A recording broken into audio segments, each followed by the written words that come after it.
Hello and welcome to Total Saints Podcast. We're the weekly podcast that takes a look at all the goings on in and around Southampton Football Club. Now, for those eagle-eyed viewers or owl-eared listeners, you'll notice I'm not Martin Starke. That is indeed a fact. No, I'm Ben Stanfield, and with Martin off this week, I've been tasked with trying to keep this saintly extravaganza of a show on the road. If you're watching on our live Facebook or YouTube channels, you have the opportunity to drop comments through during the podcast, and with a bit of luck and a following wind, hopefully I'll work out how to see them and share accordingly. So please do get involved, and I promise I'll do my best. Now, it's a couple of weeks since the podcast was last on air. Since then, Saints have battled through in the FA Cup, secured a Premier League Sustainability Champions League spot, and also shown about as much interest in deadline day as Pompey have in securing promotion from League One. Absolutely zero. Thankfully, despite Martin's absence, the core foundations of this podcast once again remain fully intact, as we have with us Glen de la Cour, writer of League One -10 blog, Steve Grant, the owner of SaintsWeb, and Dan Sheldon, the Athletics dedicated Saints correspondent. Evening, gents. Evening. Evening. Good evening. Dan, you always go last in this bit, so I'm going to go off piece straight away and ask you first for a change. How have the last couple of weeks been? And as I mentioned in the intro there, quite a quiet deadline day for Saints in the end.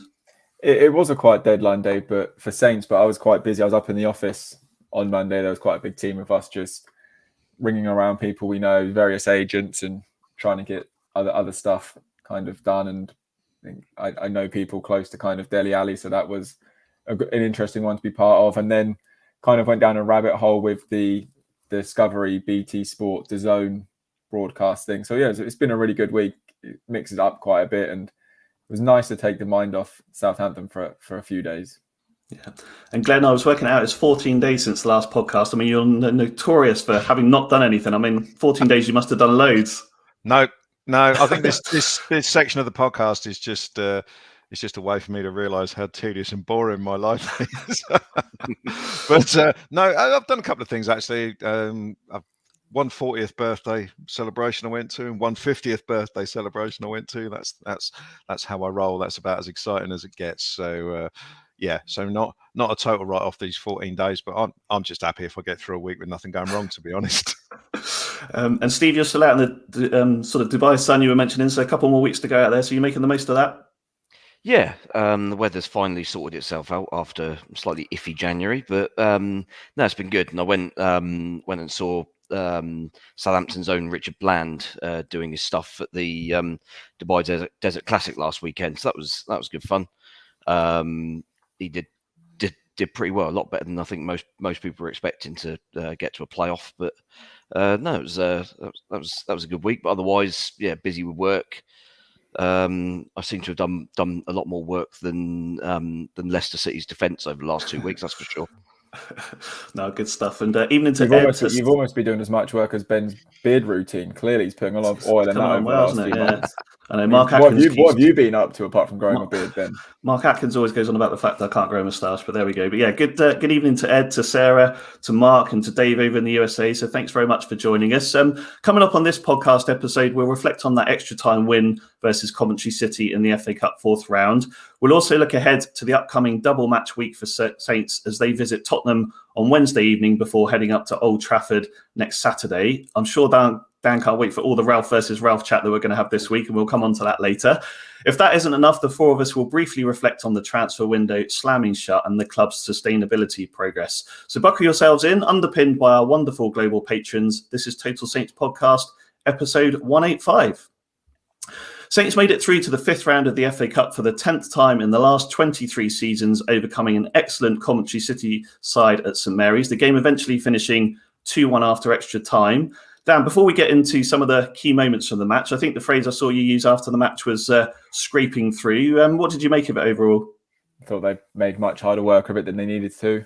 I think Coventry turned up, and when I got into Southampton, the road I normally turn down was blocked off, and it was just like there's tons of coaches down there. There's just a stream of Coventry fans walking through, and I thought this is actually really cool to see. You don't normally see that on Premier League days, but the performance was just. I mean, it was just a boring game. I mean, let's be honest, it was a terrible game. It was a terrible watch. It was painful to watch.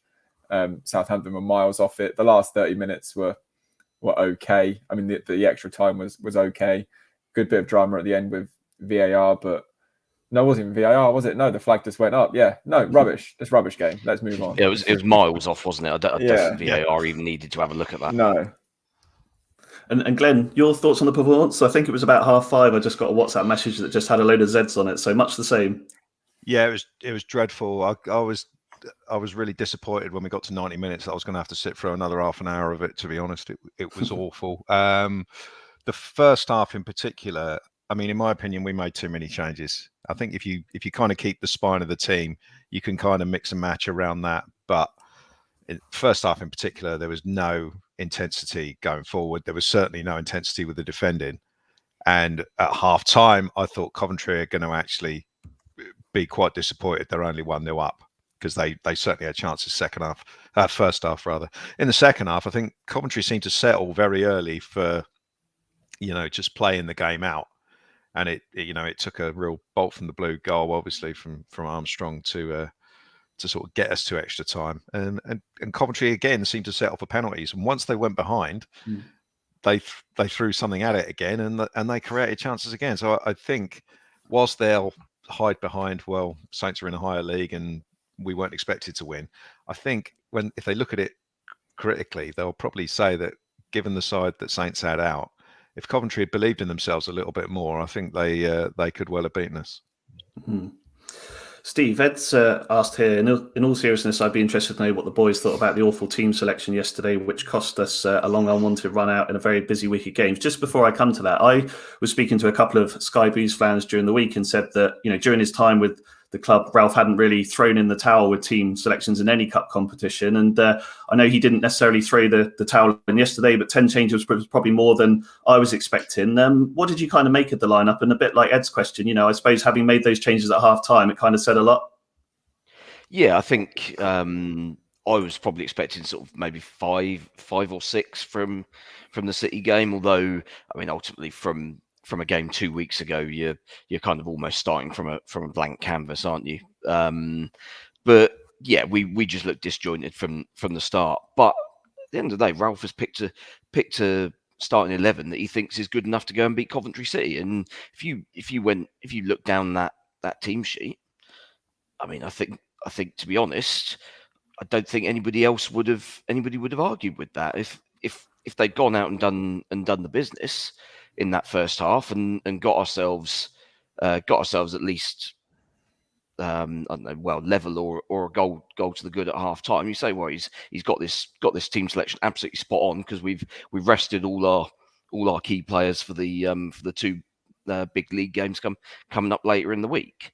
Obviously, it's not transpired that way, and that happens, and you kind of learn from those situations, and I think certainly next round West Ham will more or less be obliged to go full strength, you would think, but I think in future in these sort of situations you're going back to the plan of maybe only doing 5 or 6, but it's a frustrating quirk of the way the fixtures have run this season, whereby we've had this seemingly pointless 2-week break because there's only a handful of players who have been away on international duty across the entire Premier League, whilst obviously teams are still playing catch up from those COVID postponements. Mm-hmm.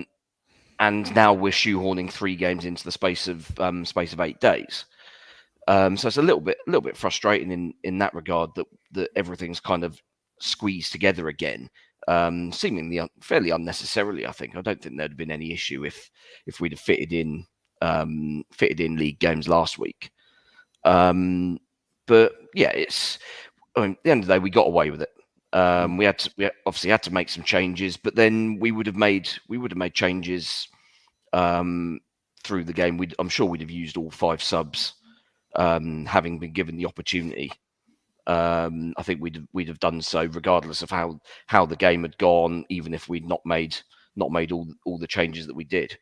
So I think the only frustration will have been combination of fringe players didn't really show themselves anything to be sort of worthy of knocking on the door and saying, why am I not playing as much as I think I should? And also the fact that we then had to call for the cavalry a lot earlier than we might have liked, I guess, because it was obvious at half time that it just wasn't working, and it's like, right, okay, no, we've got to do something here. I thought it was a little bit harsh on Thierry Small. I thought on the rare occasions he got on the ball, he looked quite dangerous. There was one run that he went on where he got past the fullback and put a really good cross in. And you thought, well, okay, why have we not been giving him the ball? Problem was that Diallo Diallo didn't seem to trust him, I think, and there were a few occasions where he had the ball to feet and he had the easy ball to Small in a wide position, and basically every time he'd decide that he was going to turn back inside or go back to Jack Stevens, which is frustrating.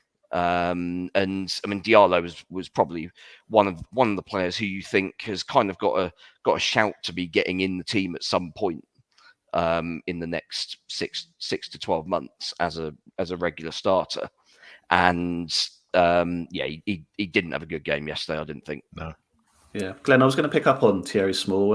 As Steve mentioned there, made his debut finally at left back. I know he was set to play, I think Dan said before, at Swansea, but obviously had COVID. And look, he's just 17 years old. He was one of the players that was withdrawn by Ralph at half time. How did you think he did? And I suppose from that first half yesterday, is it now about him learning from that experience and working with the coaches to sort of get ready for the next time?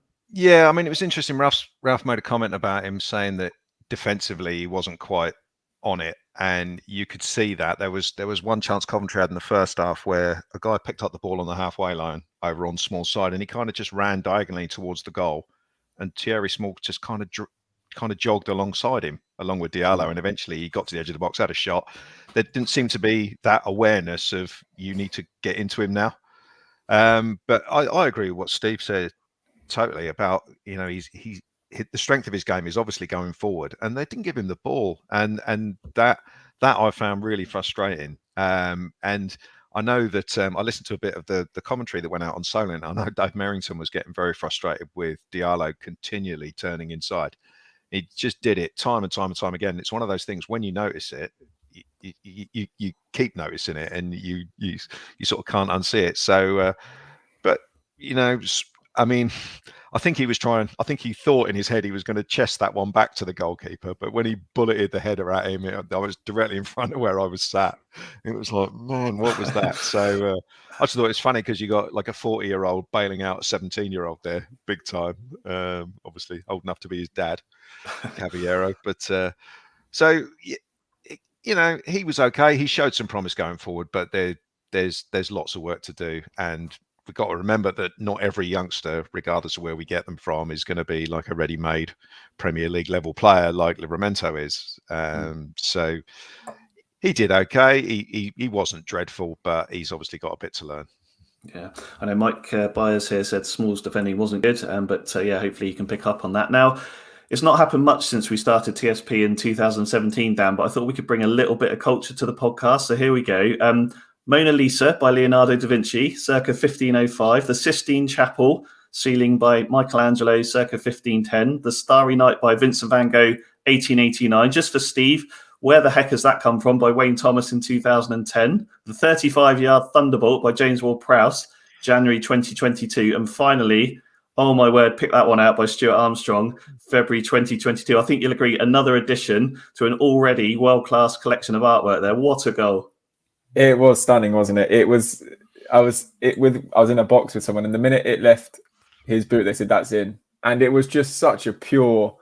They're my favourite goals. It's just you can go on a park, and every 1 in 100 you might get one of those where you just hit it so pure and the ball just flies through the end. There was an angle the club released from behind when Stuart hit it from behind. And it was, you could just watch it over and over and over again because it was that good. Like the movement on the ball into the top corner, it was, yeah, I think for a player a lot of supporters like, and I particularly like Stuart Armstrong as well, I think it was just a good moment. We've not really seen enough of him this season because of the injuries and the setbacks and whatever, but it was just kind of a nice reminder of he is a quality act. And whenever I think of Stuart Armstrong, I just think of like £7 million. Like it is a tremendous piece of business in my opinion. You know, he's one of their better signings in recent years for me. And that goal was just, yeah, even now it kind of makes me smile because it was that good. It was that good. It's one that I don't think you'll see a better one at St Mary's this season.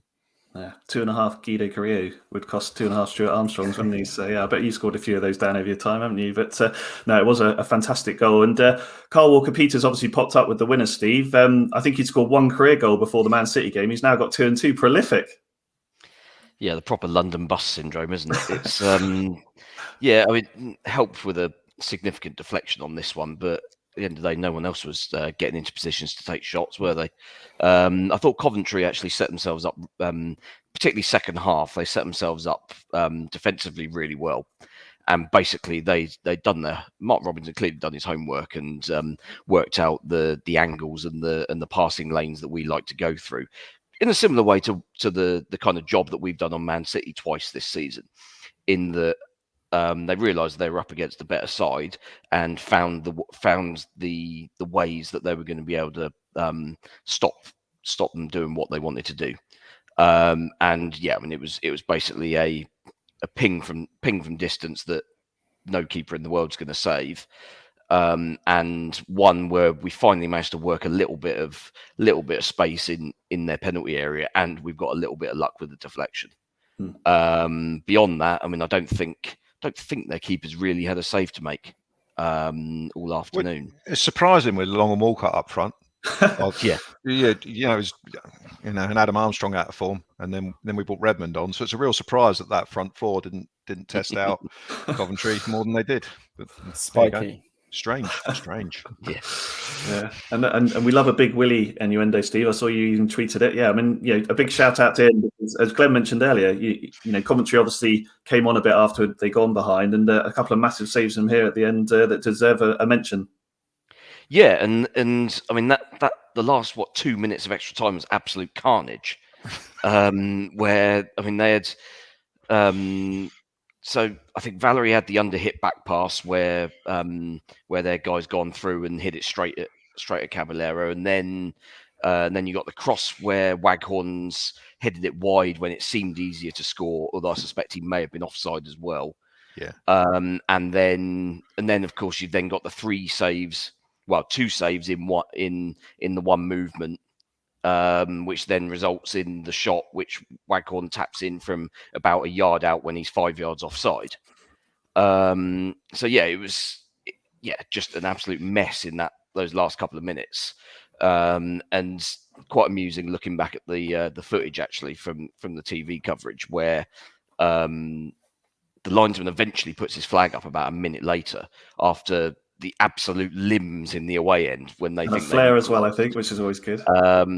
And then all of a sudden the flag goes up and you get the celebrating from all the fans stood behind the linesman as well, which was very, very amusing. But yeah, I mean, Caballero did what he had to do. He stood up big when he needed to. Took crosses, looked perfectly comfortable. Couldn't do anything about the goal. I must say their goal was really well worked, I thought. Lovely little really nice. 1-1-2 that created.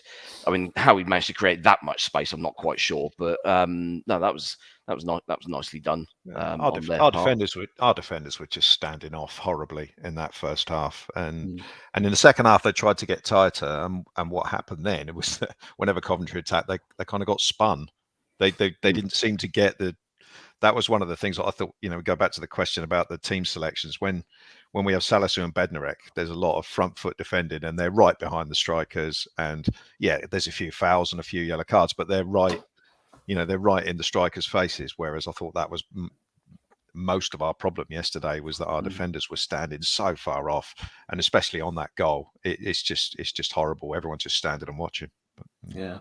Dan, I was just going to touch on the atmosphere. Obviously, it was a sellout at St Mary's. Good to see so many maybe younger families there and future Saints fans come along, pricing a little bit more attractive maybe. There were, I think, 5,000 commentary fans plus all the other ones that were around various parts of the ground and things like that. I know you said it wasn't a very exciting game, but what did you kind of make of the atmosphere in general? It was good. I thought it got better in the second half as the game went on. Obviously, Coventry did their bit to keep St Mary's relatively quiet. I must admit, I do. It's not a new addition, but I do enjoy the Saints brass at the beginning. I think that's quite a cool kind of. I wasn't completely sold on it at first, but the Man City game when they put like the spotlight on them, I thought that's quite a nice touch. And then they're obviously there again on Saturday. I do quite like that. I think it gets the fans going kind of before kickoff. But the atmosphere is what you would expect. It was good for a bit, and then Coventry scored and it died down. Then Southampton got back into it. It got a little bit louder. And then, as I said, the last kind of 5-10 minutes were particularly good. So, yeah.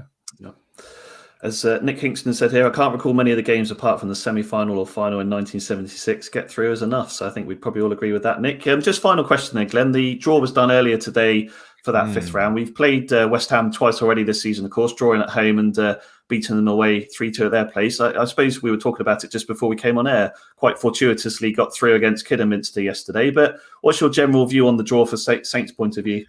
It's not a great draw, to be honest, because they're a side that I know we beat them last time at the London Stadium, but we haven't beat them at home for a while. I guess the good thing is that we know them. There won't be any surprises. Ralph seemed to have it fairly well set up to combat Antonio last time because he's the one that always causes us the most problems. So it's a home draw. We're good at home this season, so there's no they won't think that's a good draw for them either. Just like to, as we're all into conspiracy theories these days, I see the big clubs have all been kept apart yet again. Yeah, we're the only all Premier League tie, aren't we? I think. Yeah. At least we'll be on TV then. Probably not. As long as they don't move it to a Friday, I don't mind. But it's midweek, isn't it? It's a midweek round. Oh, right. Was it? Yeah, so it's the 28th, isn't it? I think. Yeah. Yeah, so it'll be either the first or the second. Yeah. So it's in terms of us progressing to the sixth round, it's not the best draw we could have had, but it's not the worst either. It's not Chelsea away or something like that. So bring it on. It'll be a tough game, and the atmosphere will be good because West Ham will bring 5,000 down as well, and they are quite a lively bunch. My train down will be horrendous. Yeah, when they're in. Jesus. It's almost worth it just for that, Steve. But so that'll be lively, and the atmosphere will be quite a good one. Evening game with all those West Ham fans there. That should be something to look forward to anyway. So hopefully we can go in there, put a performance in. I agree with what Steve said. We'll have to put out what is basically a first choice side, with the spine of the team: Salisu, Bednarek, Romeo, Ward-Prowse, Brozier, or Che Adams. If we get all those on the pitch, then we should be able to give them a decent game. I don't think Ralph will be looking to rest players. I don't know what league games are bookending it on the weekends. It must be Norwich before, Villa after. Villa after, yeah. But Norwich is on the Friday, so we'll have an extra day or two to prepare for it. Yeah. So I don't see any real reason to make 11 changes again or whatever. Yeah, no, good stuff. Well, I know, Chris, you mentioned it earlier, and don't worry, we weren't going to brush over it. While we're talking FA Cup, we must also say well done to the SaintsFC women's team for their fantastic win over Bristol City last weekend, 1-0, thanks to Ella Morris's extra time winner at St Mary's. Marianne Spacey's side now travelled to National League Southern Premier rivals Ipswich Town in the last 16 draws, so good luck to the team for that one. And if that wasn't enough, they've also beaten #United 1-0 earlier today to reach the National League Cup semi-final. So exciting stuff for the women's team, which is great to see. Right, let's move on and chat about the latest transfer window, which closed at the start of last week. I'm not going to dwell on it for ages because the guys obviously did a very good job in the last pod of discussing it. And we know that the square root of what happened in the end. Steve, only Saints, Norwich, Manchester United and West Ham failed to make any senior signings during January. In the last pod, it was kind of a hypothetical view from you guys about we're probably all right until the summer. The fact is that hypothetical view is now reality and we do need to be all right until the summer. So is it a risky strategy if other clubs around us has strengthened, or do you think, given Saints' position, we are okay and probably sensible to take that approach? Yeah, we're not going down. We're fine. I've absolutely no issue with us not signing anybody else in the window. I mean, you list the four clubs that haven't signed anyone, and actually, I think we're the only ones who are probably quite happy with that situation. West Ham desperately needed a striker and didn't get one. Probably needed another centre back and didn't get one. Man United, I mean, God knows what they want, what they need at the moment. What an absolute clown car operation they are, which is great, isn't it? For all of us that have followed football through the 90s, where they were just utterly dominant. It's the last 10 years have been superb. Karma on that, but yeah, I think we're absolutely fine, barring sort of injury crisis of the magnitude that we had this time last year, which, given that we don't have the condensed season this season, and we're not playing suicidally pressing football, I think we're okay on. Realistically, there's very little value to be had in January. I mean, Newcastle being taken to the cleaners by all and sundry has been predictable and amusing in equal parts. Although they've probably now signed enough players that they'll probably keep themselves up. But I think at the end of the day, we kind of know where we're at. We know what sort of players we're looking at. I mean, the talk that we were going to be able to make Brozier permanent this window was absolute laughable. That was never ever going to be any sort of goer. So yeah, I mean that's a conversation for the summer. And yeah, I mean, I think let the new owners get their feet under the table. It gives them 5 months now to. I mean, I'm sure the plans are already well in place, but gives them an opportunity to have an input as well. And we'll see what happens come June. But yeah, I'm entirely comfortable and was not paying the slightest bit of attention on deadline day, because it was just like, well, there's nothing in it for us. Yeah, and Glen's kind of Steve's kind of touched on it there, Glen. It's probably natural, isn't it, with the new owners coming in, that they would want to work with Ralph and the current management team, look at what we've got, look at where any potential gaps are, and start to think about a sensible summer strategy.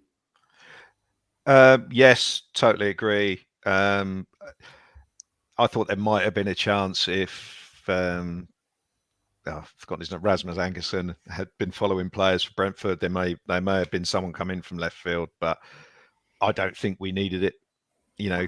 Last January, we went into that needing fullbacks, and we ended up shipping 2 out, and that contributed to our disaster at the tail end of last season.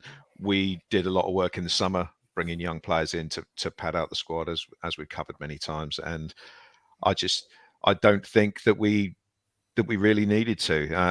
I was chatting with Steve during the week about clubs that bring in 5 or 6 players. It's usually because their plans aren't working.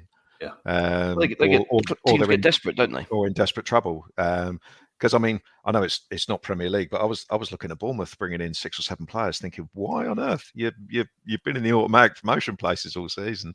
So I mean, they brought 5 in on deadline day. Yeah, it's like, I mean, okay, fair enough. You want to bring 4 or 5 in across the month of January. Okay, fine. Players become available at different times, but to have gone on a massive sort of Dale Winton supermarket sweep dash on the final day to bring in all these players. I mean, it'll be hilarious if they screw it up. The squad that Bournemouth has, I mean, as I sit here watching, they're losing at home to a team 5th in the National League, but that they are. I mean, that squad should, along with Fulham, should be absolutely walking that division. And the fact that a side like Blackburn or QPR or possibly even Forest or Middlesbrough might make a late break for it as well, the fact that they might get pipped by any one of those teams is a huge indictment on Scott Parker and that squad for me. Yeah. Dan, I was going to ask just briefly, do you prefer it when deadline day is quiet or when it's busy? I mean, do you find yourself sort of working a little bit harder to try and find out if it is quiet, Saints are doing a few things on the sly, or do you put your feet up and just wait for the phone to ring and effectively have a day off? No, I don't think so. I think I knew it was going to be quiet going into January. I knew there weren't kind of any plans to strengthen the first team because I personally didn't think they needed to either. But it's probably a bit of a cliche answer, but our job is what you make of it. If you want to stick and put your feet up, and then I could have had the most quiet deadline day going, but deadline day is one of the more exciting days in our job. So you kind of speak to agents and whoever else you may know to find out what's going on at other clubs to see if you can help out. So it was quiet on Southampton's front, but busy on a few others. So no, it was fine. Yeah, you don't get the white shirt and the yellow tie out, do you? No, definitely not. No. No. Well, other than young Will Armitage, who joined from Cheltenham, being announced mid last week, I suppose we'll obviously wait and see now what the summer brings. Just finally for this bit then, Steve, it's a subject that's getting more and more coverage these days, sustainability. As I mentioned in the intro, last week, Saints were confirmed as sitting joint third in the Premier League sustainability table alongside Manchester City, thanks to a wide variety of initiatives that they now run within the club, including the Halo Effect, which is obviously their sustainability strategy, 100% renewable energy across the stadium and training ground. They've got the Homegrown Initiative, of course. The club's pledged to plant 250 trees every time an academy player debuts for the first team, and a number of other related projects as well. I purposely didn't ask Glen this question because I didn't think he'd be interested, but I'm going to come to you instead. Look, it's obviously good to see the club recognised, and credit to sort of Caroline Carlin, who I know is the sustainability manager there, and her team, and all the work that the club are doing. I'm sure they'll be looking to try and get higher than third, but it's a good start. Yeah, I mean it's interesting. A lot of this sort of stuff that that clubs are now. I mean, I guess it depends on your level of cynicism as to whether you believe they're doing it because they believe it's the right thing to do, or they're doing it because they believe they have to. But I mean, it's a lot of this stuff. It's kind of difficult to take all that seriously when the first team flies to Wolves away, and that kind of thing seems to kind of go against the whole ethos. I mean, you had that absolutely ludicrous situation, didn't you, a few years back where Arsenal flew to Norwich. And I mean, driving to Norwich is a nightmare, to be fair. Oh, of course. If I could fly, I would. but it's a case of, well, okay, well, what's your priority here? Is it an easy PR win, or are you actually trying to do good for the environment? And if you are, then those are the sort of things you've got to take a little bit more seriously. And for me, yeah, all these initiatives are good, and people are getting involved, and like all the reusable cups and all that sort of stuff. When we want a beer in the concourse, great. That's fine. That's a nice easy win that everybody can get involved with. But until clubs do actually take it seriously on things like transport, it's one of those where you've kind of got to take it with a little bit of a pinch of salt, I think. Just before we move on to talk about Spurs and Manchester United, I wasn't planning to ask this, Dan, but it feels like something I should ask. Ed Busy's asked how the slow cooker is, so I think it's good to get an update. I know Martin doesn't really seem that interested in the slow cooker. Glen's got his hands in his head, so let's go for it. How's the slow cooker, Dan? Yeah, I've used it once. So yes. What did you cook? Chicken stew. So nice. It was very nice, yeah. Good. All right. To finish up this week, then, a look ahead to the next couple of games. The first of those sees Saints travel up to the Tottenham Hotspur Stadium on Wednesday evening. Glen, Spurs hasn't been the happiest of hunting grounds for Saints over the past few decades. Just one win there since 2003. That was, of course, the 2-1 success under Ronald Koeman in 2016. Since then, it's been 6 defeats and 6 in all competitions. I think Suns dived in most of those 6, to be honest with you. What do you make of Spurs currently? And can you see us changing that poor recent form?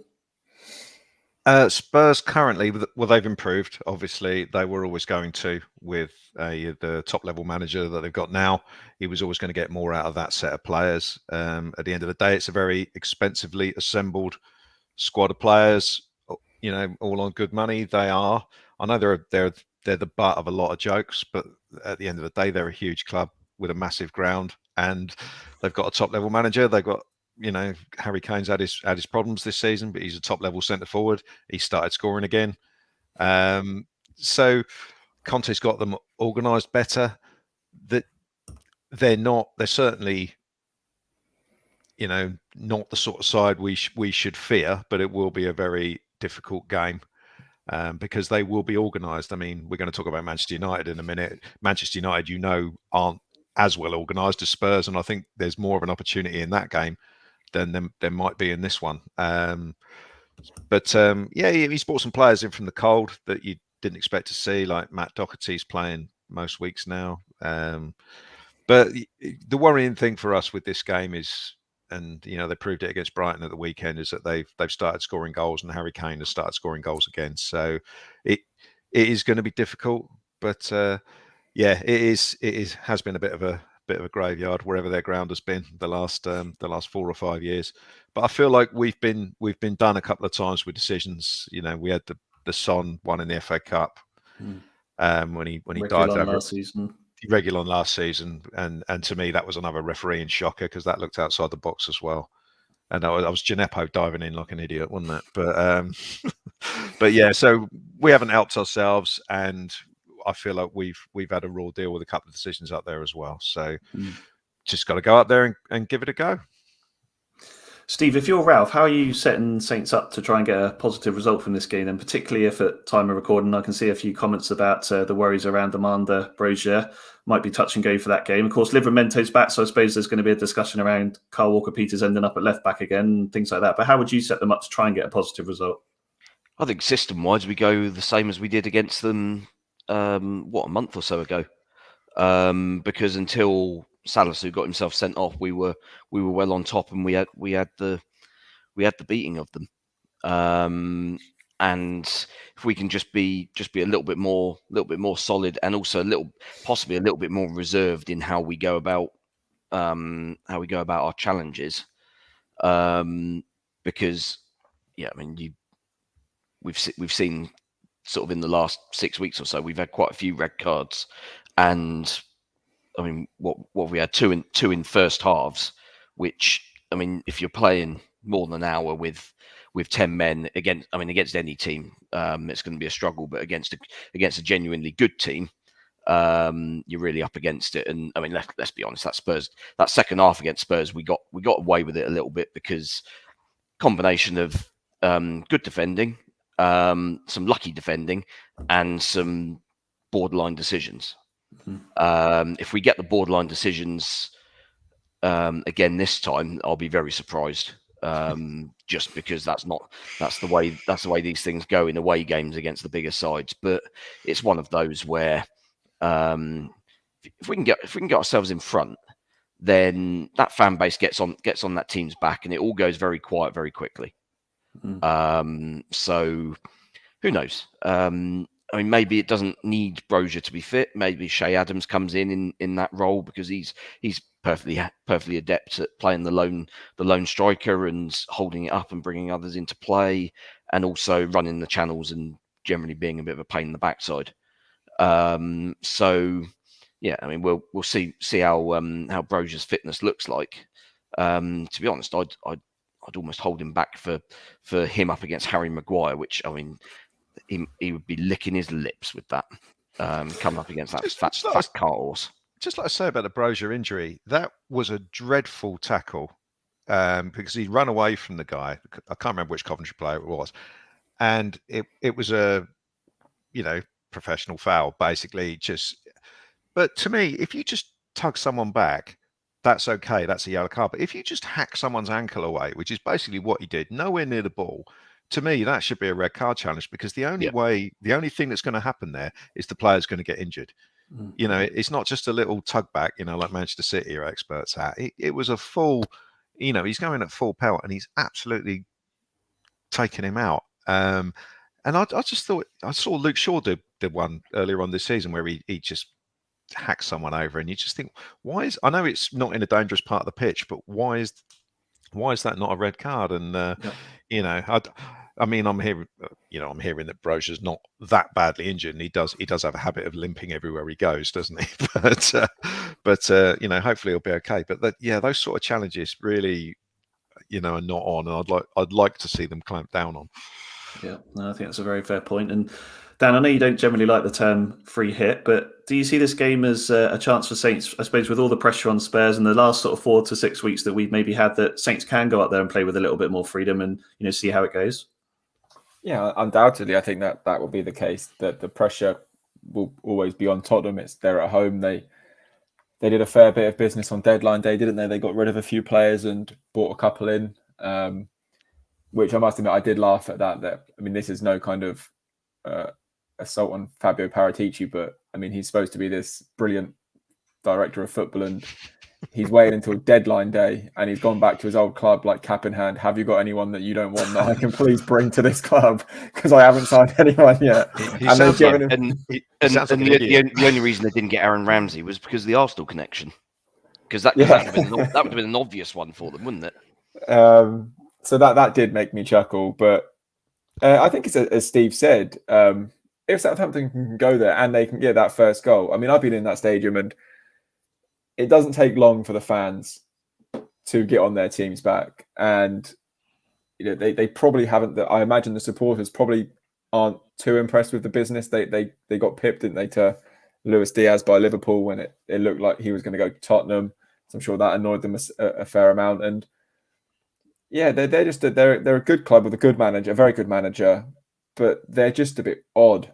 I don't quite know what to make of them. They've got, as Glen said, Harry Kane's kind of started to find form again, but I look at him and think, should they have just sold him in the summer when they had the chance? I know it's easy to say that now, but I don't know. It's just amazing to see how far they've fallen from where they were like 3 or 4 years ago. You just think, had they backed Poch and got rid of the players that he wanted to get rid of and brought in new ones, you wonder where they'd be now. Mm-hmm. That decision looks like it's set them back years, to be honest. Mm. Right, let's get some predictions for Spurs versus Saints then. Glenn, let's start with you. I wasn't very optimistic about this one when I was thinking about it during the week, but as time goes on, I've changed my tune a little bit because you've had all those spare days to think about it. Absolutely. I mean, forgetting about yesterday, just looking at the few games before that, we're a decent side when we get the first 11 out on the pitch and we're not resting players. So I quite fancy us to get something, actually. I'll go for a 1-1 draw. 1-1 draw. Okay, good stuff. Dan, you? I was going to go for a 1-1 draw as well. You still can? Feel free, mate. I am. Yeah. Good. Steve, how about you? What do you reckon? Yeah, I mean, I think we can get a draw, but I think realistically there'll be some moment that will screw us over, as is always the case when we go there. So 2-1. Is Son fit, or is he? Yes, he played against Brighton. He played last night. So yeah, he's his first game back after a month away. Yeah. All right. Well, once Spurs are out of the way, Ralph and the lads will travel up to Old Trafford to take on Manchester United. Dan, I've got to start with you on this one. As I mentioned earlier, I'm sure we're going to hear an awful lot this week about Ralph versus Ralph, Rangnick versus Hasenhüttl. Of course, both Ralphs worked together at RB Leipzig before eventually moving to their respective Premier League jobs. A bias story that, despite the midweek fixtures, is bound to get plenty of coverage in the lead up to the weekend, I would have thought. Including on The Athletic, I well imagine. So yeah, I save what I already know about that for the piece behind a paywall. No, yeah, it's going to be boys. It's student v master and all of that. That stuff's going to be this week, isn't it? I think I can't remember which one of the guys it was, but luckily there is a game in between. So otherwise it'd just be non-stop Ralph v Ralph. Yeah. So I don't want to say too much because I've done quite a bit of digging on this one, and it's going to be quite good. I think. I say it's going to be good. I mean, I would say that. We'll be the judge of that. Yeah, you'd be. The comments would be the judge of that. No, good stuff. And Steve, do you think the fact that they sort of both know each other really, really well might mean that they potentially cancel each other out in the game almost? They obviously renowned for playing this 4-2-2. Do you think that might have an impact, or do you think there might be a bit of cat and mouse? He's going to do this, I'll be thinking of doing this, and sort of try and psych each other out almost? No, I don't think it'll have any bearing on it because Rangnick has already tried 4-2-2-2 with this United team and it's failed miserably. So he's already binned it completely. He doesn't have the players, doesn't have the attitude from the United players to want to do the work for it. So yeah, there's no chance they're going to be playing that style. They will do as they always do, and they will stick Ronaldo up front and let him try and get the ball into the box for him. But other than that, they will kind of be possibly be a bit of a blurry mess, especially through midfield. And I mean, if Ward-Prowse and Romeo are on their game, that's a battle that they can win. And if you're sliding through balls or balls over the top for Brozier or Adams, I mean, even Shane Long, I think would quite fancy his go against this United defence at the moment. Then we're going to cause them problems. It's just a case of whether we can get ourselves on the front foot and get ourselves a foothold in the game.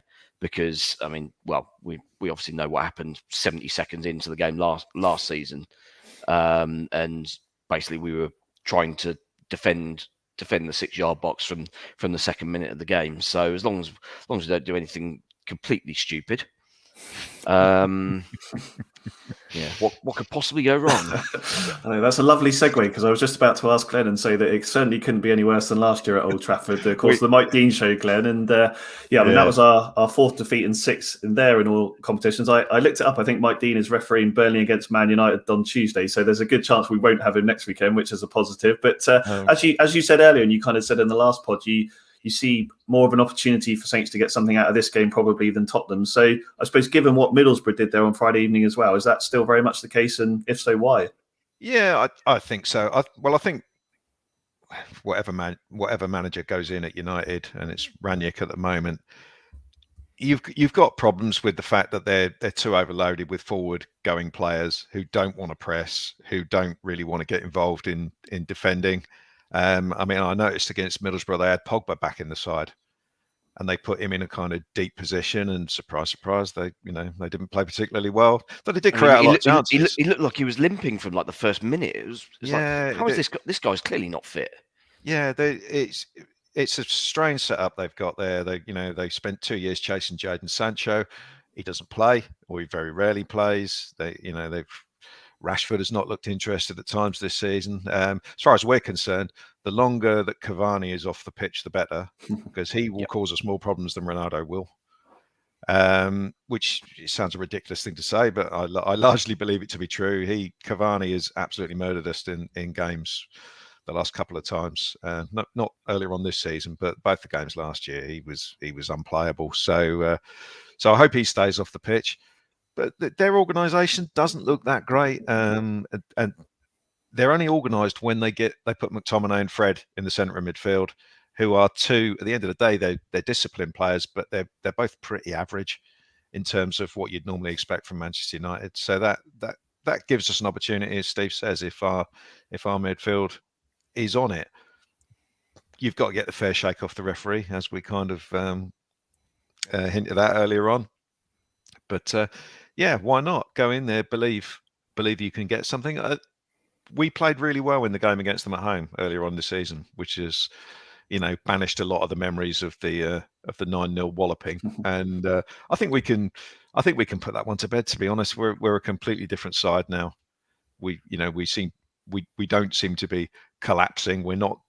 I mean, that game was mad for all sorts of reasons. You can go back and listen to what we said about it on TSP. The red card, the fact that we still carried on going for it, and then the Mike Dean show later on, and disallowed goals and all sorts of rubbish. So put that one to bed and get out there and try and give it a good go. And it's another crowd that won't take too much turning if things are not going particularly well. Because to me, Ranić United a little bit better than Ollie's United, but not much. Not much, and I can still see them having problems going forward.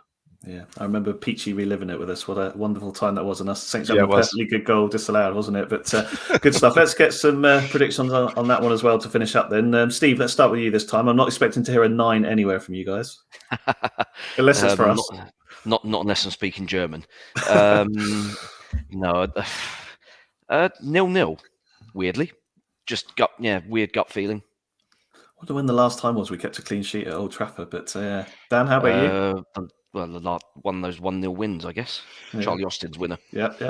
1-0. 1-0 again. Glenn, how about you? 1-0 Saints. Good. Ooh. All right, there we go. Good stuff. I don't care. Seems.